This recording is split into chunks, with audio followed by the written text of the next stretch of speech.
Hi, this is Chatterboxing. I'm Sean, and I want to talk in this video about the Fury Wilder third fight, the aftermath of that, and where both of them go from here. Um, I'm not going to talk too much about the actual fight because obviously it was over a week ago now, and a lot of it's obviously already been said. This is the first real chance I've had to make this, so I want to give my take on it. Well, obviously everyone agrees it was a classic fight. Both of them cover themselves in glory. Really, both of them come out of it with a lot of credit and a lot of respect from boxing fans all around the world. I think you could tell that both of them have been out of the ring for a long time. I think definitely Tyson Fury, he looked a lot better in the second fight than he did here.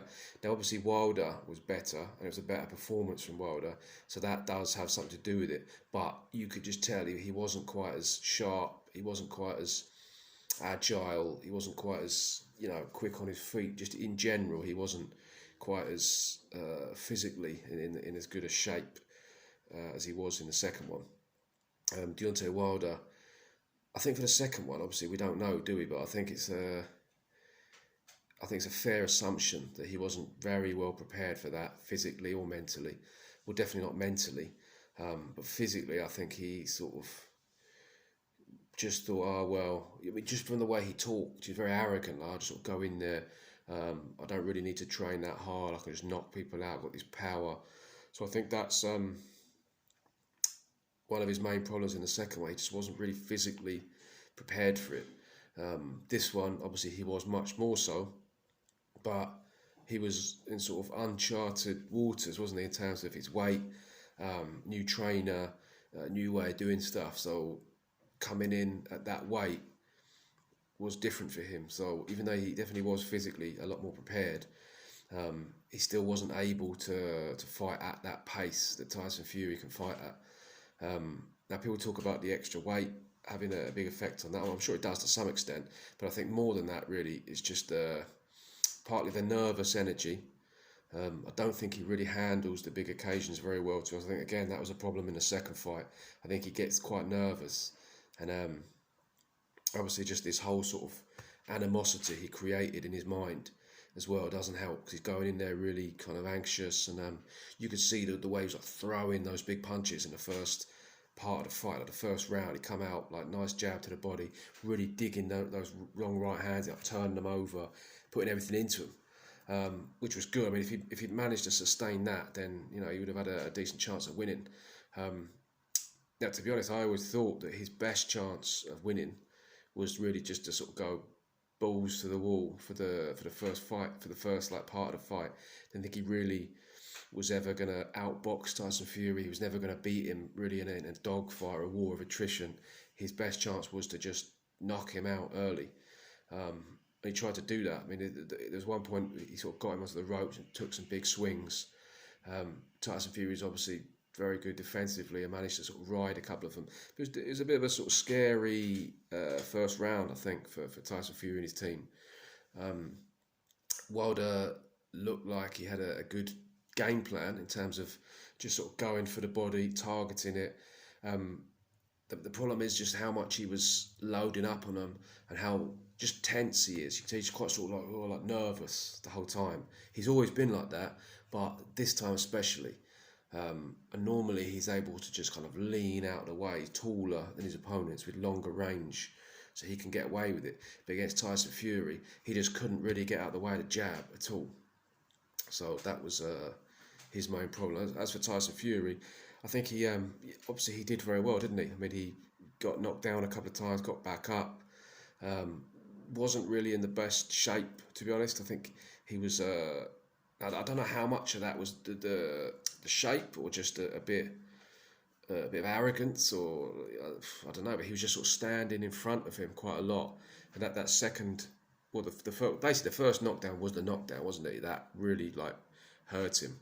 Got right on the top of the head.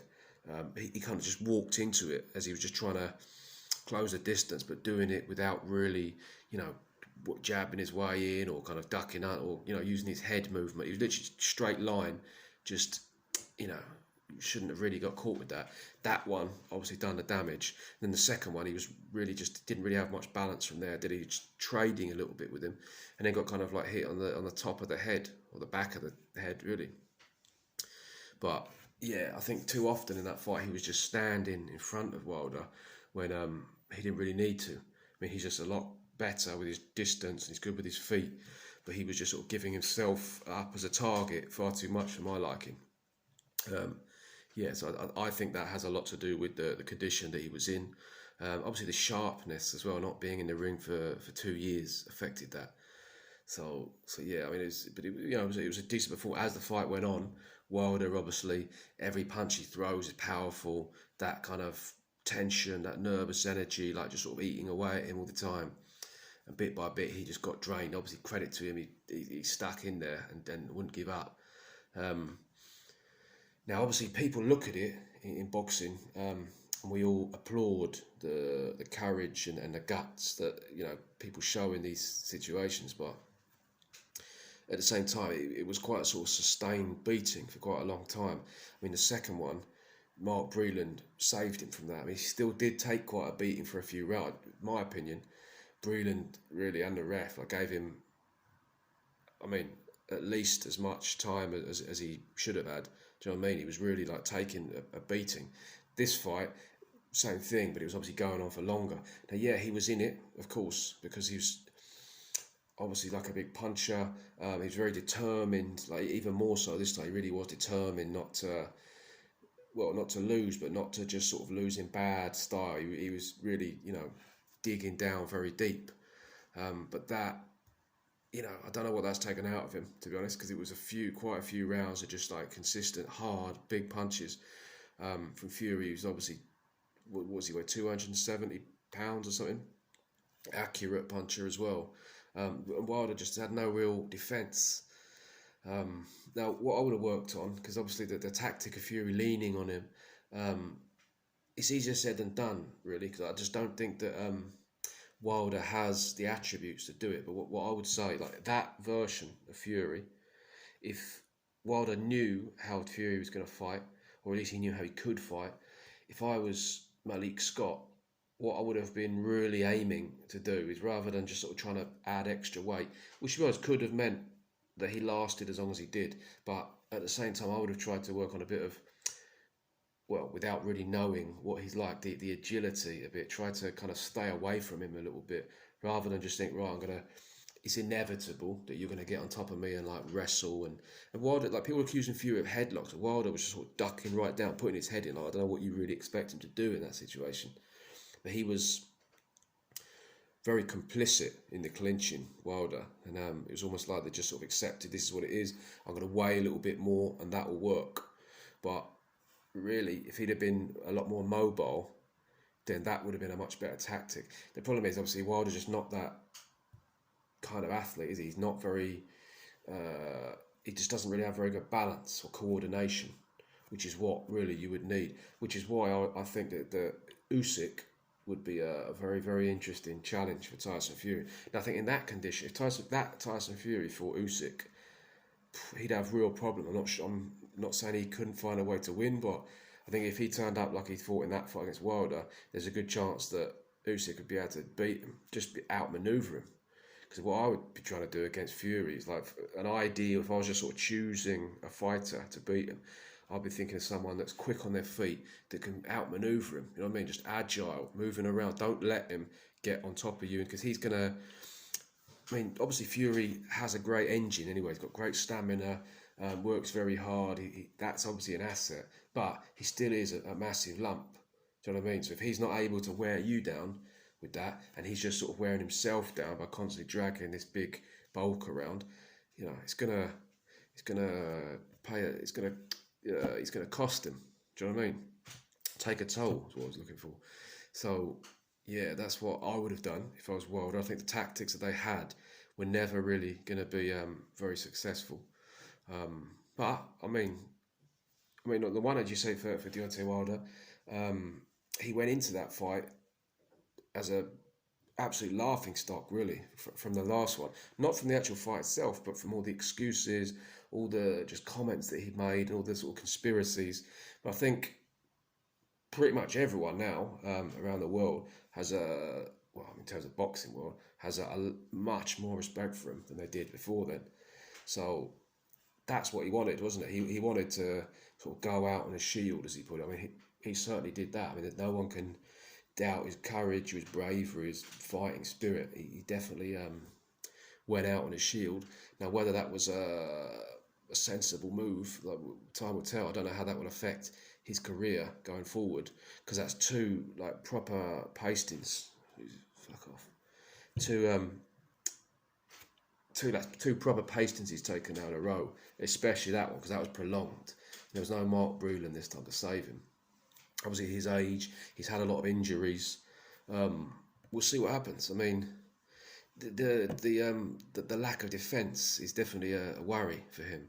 I mean, we know he's obviously got great power. We know he's obviously very brave, great heart, will to win, etc. He's got a lot of things in his favour, but there was literally no defence. He was just sort of leaning back. Tyson Fury literally couldn't miss with the jab. I think probably it'd be harder to miss than hit him with it. And he was like catching like the looping punches around the side. And he wasn't even keeping his hands up. He was literally just sort of leaning back, bang, just getting. So that's a concern. Now, obviously, Tyson Fury is taller than most people. He's got much longer reach than most people. So not everyone's going to be able to do it. But that defence of just basically leaning back out of the way with poor footwork and not really well coordinated or balanced, it's not ideal. That's really the improvements that I think people were looking to see. Didn't really see much of it, to be honest, in my opinion. We just saw basically what we already knew, that he was a very powerful puncher and he's got a very strong will, and he's a real, very much like fighting spirit. So we'll see. I mean, I don't know. They say he's going to come back. The big fights, obviously, Anthony Joshua. Anthony Joshua's obviously got a fight against Usyk again. Most people think he's going to lose. There are kind of question marks over his whether he's sort of declining a little bit as well. I don't know if that's, we'll sort of get into that maybe another time, but that's still an interesting fight. People are now just saying, because he sort of went 12 rounds and showed a lot of bravery and basically getting beaten up by Tyson Fury, that proves that he can now easily beat Anthony Joshua. I don't necessarily see it like that. I don't think Anthony Joshua can take the punishment that Fury did and recover that quickly. I think that's clear. But I also think that the offense of Anthony Joshua, if he can get his mentality right and be a bit more aggressive like he used to be, then I don't see Wilder standing up to that either. I mean, the fact that he was just basically no defence, no real head movement, very sloppy footwork. I think that could be a very dangerous fight for him. Dylan White's another one. Thing is, obviously, we don't know what that's taken out of him as well. His punch resistance, maybe it's made his sort of balance coordination even worse. Difficult to tell. I think Andy Ruiz would be quite a good fight for Deontay Wilder, to be honest. Andy Ruiz is obviously going to beat him on the inside, but he doesn't have obviously the reach of Fury, doesn't have the quick feet, so he could really pick him off quite a bit at range. But he would definitely need to improve his fighting on the back foot, because you're going to need to fight on the back foot against Ruiz. Ruiz has just got one gear, hasn't he? Just straightforward, good head movement. He's going to get on the inside and try and mix it up. So that's going to be difficult for him as well. But at least with Deontay Wilder's sort of lean back defence, that's going to be a lot more effective against Ruiz, and he's not just going to be able to be getting jabbed to death all night from outside. So that's potentially a good fight for him. Ruiz didn't look great, obviously, in his last fight. He lost quite a lot of weight, so both of them were fighting in their last fights kind of unnatural weights. So yeah, it's an interesting one, but that would be the sort of safest of the big fights, in my opinion, for him. In terms of Tyson Fury, now I would love to see him against Dylan White next. Obviously, Usyk or Joshua. Usyk stylistically, I would love to see that, and I think that is a real challenge for Fury. Just the agility of Usyk, the work rate as well. Because Tyson Fury, he's one thing that he's really got over like people like Wilder, Joshua, is the engine and just that constant work rate. And he's just going to keep going. He can absorb a lot of punishment. He can outwork you. That's going to be different against Usyk. He's not going to be able to outwork Usyk. He's not going to think, well, I've just got more energy down the stretch, unless he manages to successfully get on top of Usyk and like deplete him with that mauling style. But Usyk's not Deontay Wilder. I mean, he can move around, he can get out of these positions, and he's very quick on his feet, and he's in and out. He can turn, he can pivot. It's not going to be that easy to just get hold of him, and you're going to expend a lot more energy doing it. So I would be very, very interested to see that. I don't think that's a particularly good tactic for Fury to rely on. I mean, obviously, if he can, go for it. But I think it's going to be more hassle than it's worth trying to pull that off, to be honest, from what I've seen. So that would be a great fight to watch. Anthony Joshua is obviously still a very good fight with Fury. I think with Anthony Joshua, people have always liked to write him off. They always just say he's sort of lost now. He's shit. He's got no chin. He's got no gas tank. He doesn't have he didn't have the best performance against Usyk, but that was a very good performance from Usyk. So I still think stylistically that's quite an interesting fight. He throws combination punches, and he's got a lot better balance than Wilder, and he's got a lot more IQ as well. So it's not going to be quite as easy to do that. I think if Fury's going to be stopped, you're going to have to catch him with quite a few different punches. You're not just going to be able to just get him with one punch and get him out of there. He's just going to get up. Not that I'm saying I think Joshua can beat Fury, by the way, but I don't think it's as much of a foregone conclusion as a lot of people say. I actually think the Dillian Whyte fight is very interesting for Tyson Fury. I think it would be quite interesting to see it from a sort of psychological perspective, because the way Dillian Whyte is obviously very, very confrontational, but it's not like fake. He genuinely is. He's not sort of a character. He is very aggro, very angry. And the way Tyson Fury is, he likes to sort of belittle his opponents at press conferences. He likes to, kind of get in your... That's not going to be easy with Dillian Whyte, because Dillian Whyte will probably just kick off in the press conference. It's not like Deontay Wilder or Vladimir Klitschko. If he starts giving it to Dillian Whyte, he'll probably end up like rolling around on the floor with him. So it'd be quite interesting from that psychological perspective, because I don't think Tyson Fury is going to try it like that. But if Dillian Whyte tries to give it, then obviously he probably will. So that makes, for me, quite an interesting dynamic going into it. And in terms of the actual fight, again, people are going to say, Tyson Fury will beat him easily. And I think stylistically, that's potentially quite a challenging fight for Fury. I think the big advantage that he has, first of all, the ability to just sort of outmaneuver Dillian Whyte in the ring. I think Dillian Whyte, he's got better, but he's still kind of swings. He still kind of gets himself off balance. And if he's loading up and taking these big swings, similar in a way to Deontay Wilder, with more variety, but slower. So it's a different kind of challenge. But I see Tyson Fury being able to just kind of make him miss and outmaneuver him and do him with a jab and basically just wear him down. That the big advantage that I would say he has over Dillian Whyte in terms of that matchup is his engine and his stamina. I think Dillian Whyte probably get quite tired. I'm not sure if he could really sustain a 12-round fight with Tyson Fury. I don't think so.